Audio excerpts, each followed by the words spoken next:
Alçaldılmış və təhqir olunmuşlar kitabında belə deyir.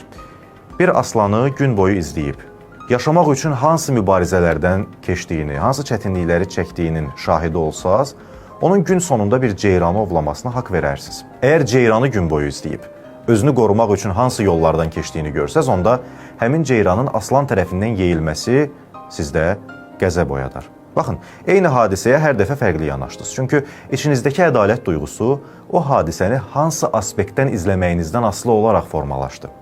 Həqiqi ədaləti isə din, dil, əqidə, dostluq, qardaşlıq, sevgili və digər ortaq nöqtələrdən təsirlənmədən hər iki tərəfin arqumentlərini diqqətlə analiz eləyərək formalaşa bilər. Əks təqdirdə qərarları məntiqimiz yox, emosiyalarımız verir. Bir sözdə var, deyir, öz ağrını hiss eləyirsənsə, bütün canlılar kimi sən də canlısan, amma başqasının, özündən olmayanın ağrısını da hiss eləyə bilirsənsə, bax, onda insansan.